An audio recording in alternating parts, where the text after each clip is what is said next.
Hello, I am Evan Bray, and for my informative speech, I will be showing you how to play Magic the Gathering, just the basics of the game. Magic the Gathering essentially is the oldest trading card game and also the most popular. It has around 20 million players, and also MIT cites it as the most complex game in the world. And because of this complexity, some people are deterred from learning it, but I assure you that learning it is easier than most people think.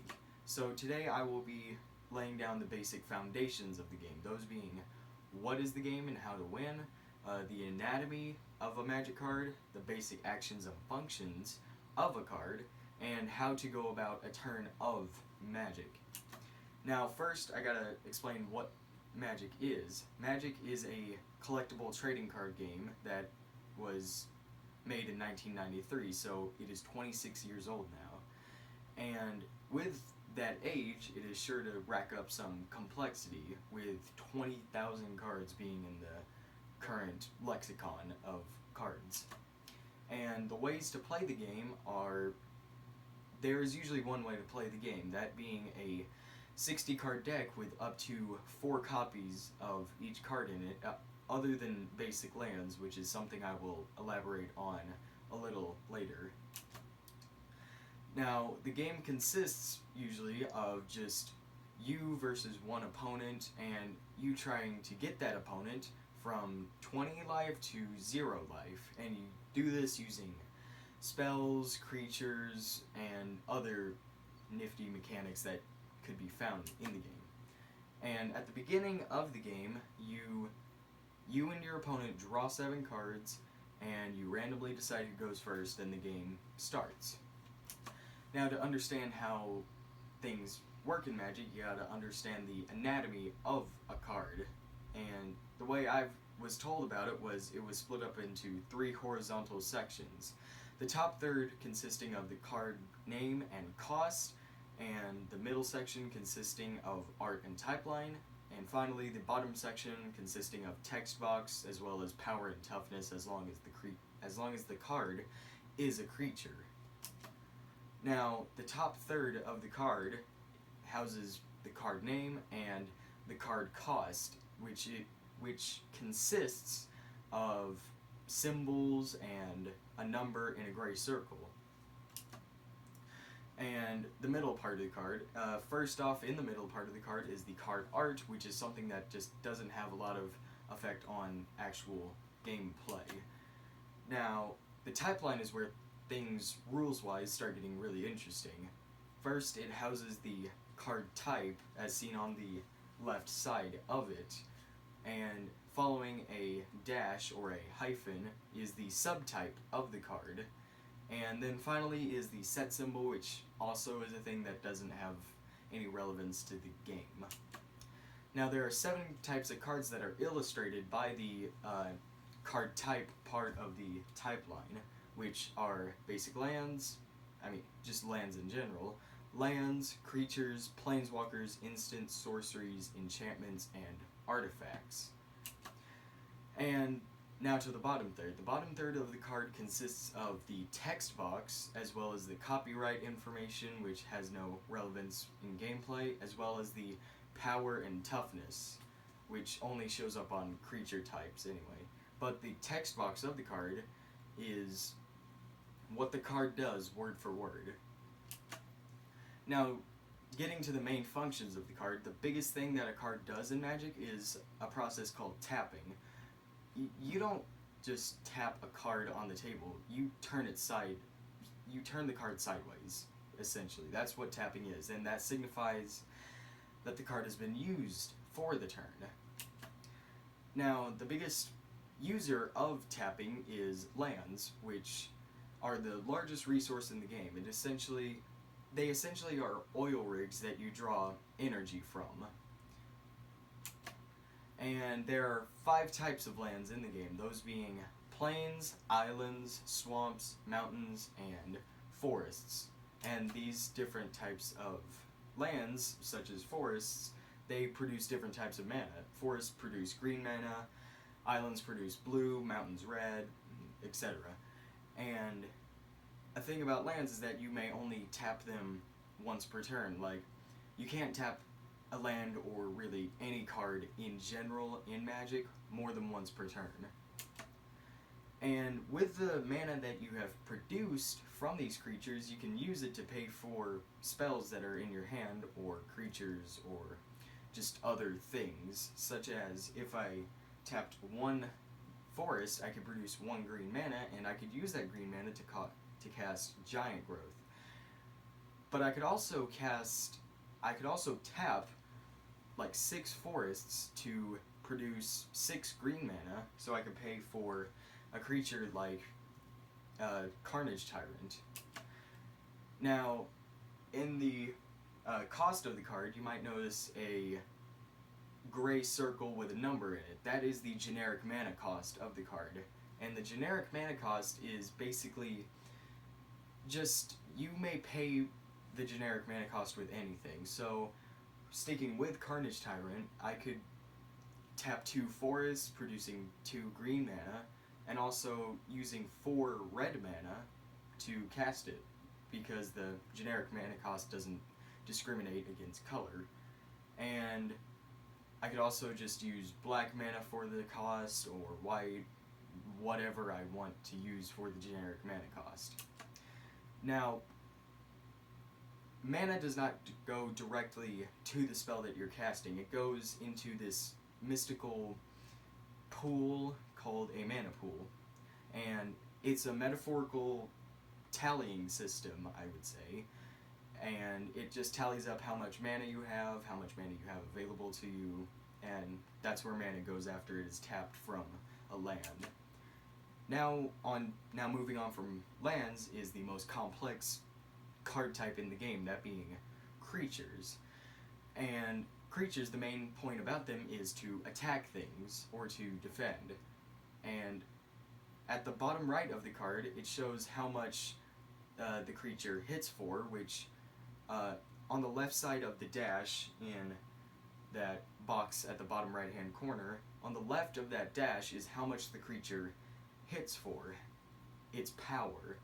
And on the right of that is the creature's toughness, how much it can take without dying. Now to combat and fighting. I will get to how creatures get into combat a little later, but I will just use this hypothetical for right now. So let's say this Centaur gets into a fight with this Carnage Tyrant. So the Centaur has 3 power and 3 toughness, while the Carnage Tyrant has 7 power and 7 toughness. So, in combat, both creatures deal damage equal to their power to the other. So, the Carnage Tyrant would deal 7 damage to the Centaur, and then the Centaur would deal 3 damage to the Carnage Tyrant. In this situation, the Carnage Tyrant deals enough damage to actually kill the Centaur Courser, because he dealt more damage than that creature's toughness. And the Carnage Tyrant doesn't die because the Centaur didn't deal enough damage. And another fighting example would be 2 Centaurs, which is something that happens sometimes. And in this situation, as previously stated, both deal damage equal to their power to the other. And in this situation, since both creatures have 3 toughness and 3 power, both of the creatures would die because they dealt enough damage to kill the other, so both die at the same time. And another key thing about creatures is that damage doesn't stay on them. So if Carnage Tyrant was dealt, let's say, 3 damage, it doesn't stay around for the rest of the game. The creature basically heals at the end of a turn. So if Carnage Tyrant was dealt 3 damage, then it would be restored to 6 at the end of the turn. And one last important thing about creatures is that unless it says in the text box, haste, the creatures cannot attack the turn that they come out. So if I played the Centaur this turn, then it cannot attack my opponent that turn. I have to wait a full turn rotation. And But a creature like Raging Goblin that says haste in the text box, that can attack the turn it comes out because it says haste. Now on to something a little bit more simple, aka instants and sorceries. Sorceries are probably the easiest card type to understand. Basically, you just pay for them, you play them, they have some kind of effect, then they go to your graveyard. And for an example, Lava Axe, I would pay 5 mana, and then it would deal 5 damage to target player, and then it would go to the graveyard. Now, instants are basically just like sorceries. You cast them from your hand, they have an effect, then they go to the graveyard. But there is one key difference, and it's a pretty major difference. Instants, unlike sorceries and basically any other card type in Magic, can be played on other people's turns. So, for an example, I can play Lightning Bolts on an opponent's turn, I can play it at the end of their turn, I can play it whenever I really want. Now on to another simple set of cards called Enchantments and Artifacts. Enchantments are another really easy card type to understand, as you pay for their cost, you put them from your hand onto the battlefield, and then they have some sort of static effect. A good example of this would be Temur Ascendancy, which gives all creatures haste, which we've already talked about. Artifacts are very similar to enchantments, except they are usually colorless, and they also, in addition to sometimes having a static ability, have a tap ability as well, something that causes them to tap to do something. A good example of this would be Thought Vessel, which basically it has the static effect of you may have as many cards in your hand as you want, you have no maximum hand size, and it has a tap ability where it adds a mana to your mana pool. Planeswalkers are another card type, and the last important card type I'm going to talk about. Planeswalkers have a form of pseudo-health, sort of. They're kind of like players in that they have health. And that pseudo-health is called loyalty counters. And Planeswalkers can be attacked by creatures during combat. I mean, creatures can attack players, they can attack Planeswalkers as well.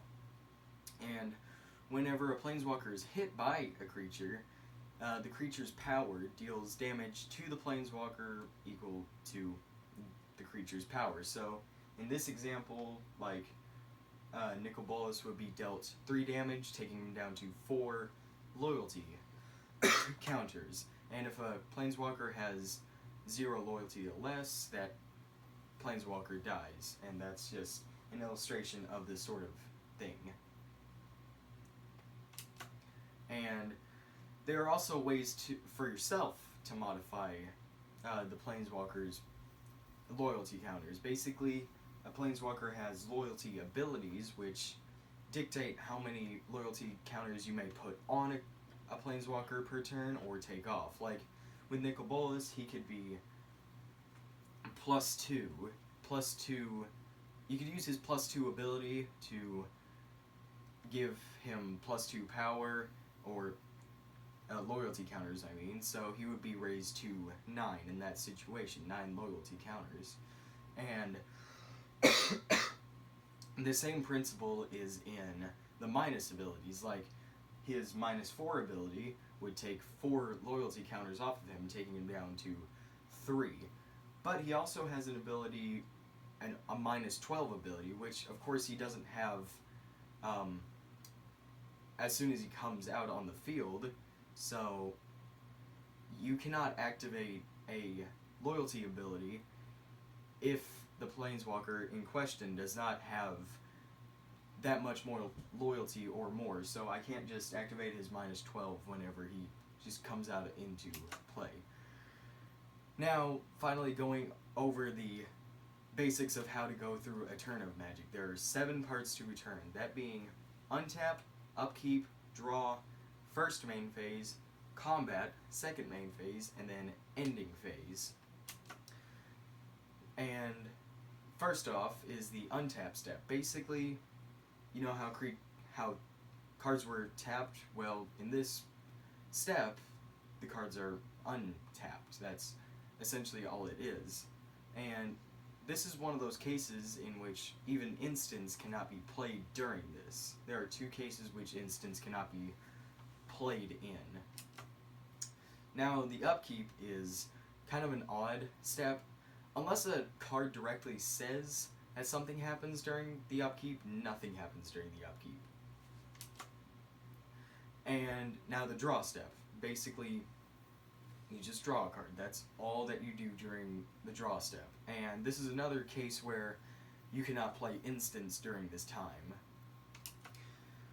Now, getting to the main phase, this is where things actually start happening. This is where players can play lands. This is where they can play creatures or other spells if they can pay for it. You could cast instants during this time.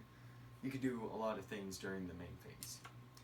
Now, the combat phase is the most complex phase of the entire 7, because it is split up into 5 parts, that being the beginning of combat step, the declare attack step, the declare blockers step, the combat damage step, and then finally the end combat step.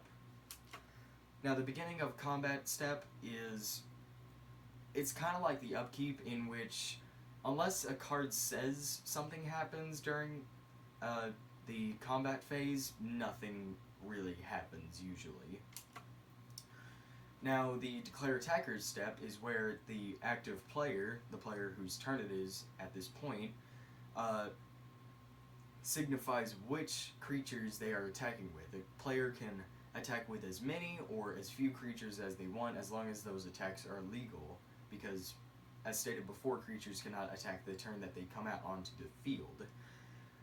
And to signify attacking, you would tap the creature, so turn it sideways. And creatures that are already tapped cannot attack either.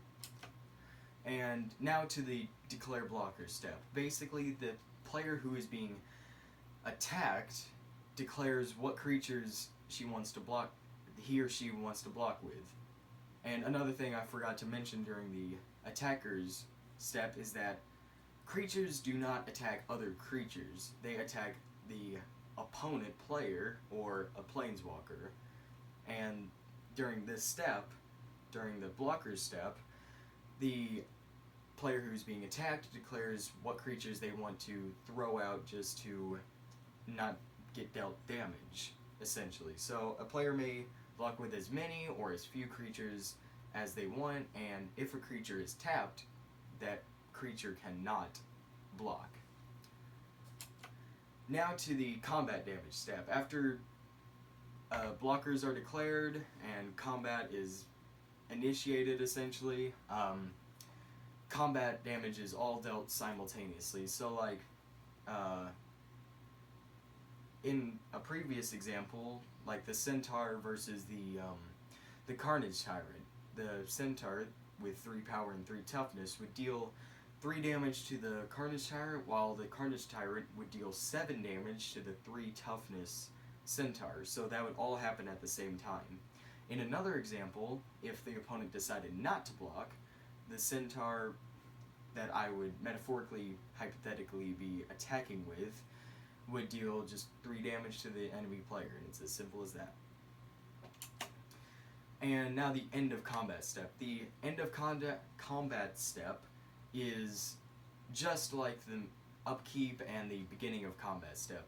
Sometimes things happen, but usually it's just non-existent. It doesn't have any relevance.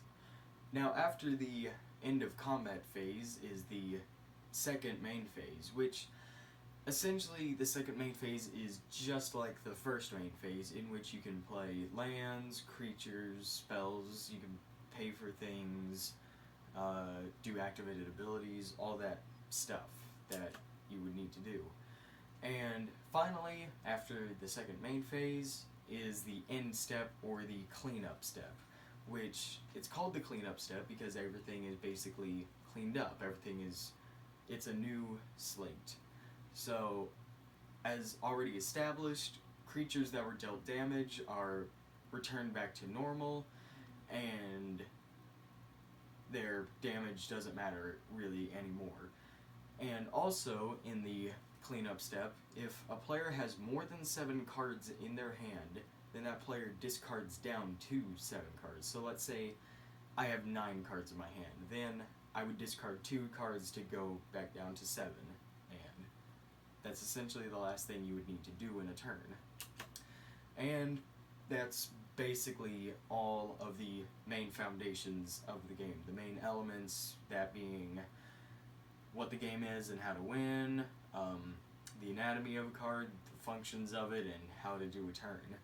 And though it was a lot to take in, it gets easier as you would play a few games. And another way to learn the game is to download Magic the Gathering Arena, which is basically a free-to-play version of the card game. It's also online. So, yes, after 2 years of experience, I think that this is a good presentation of how to play the game, the basics of it. And yeah, thank you for viewing.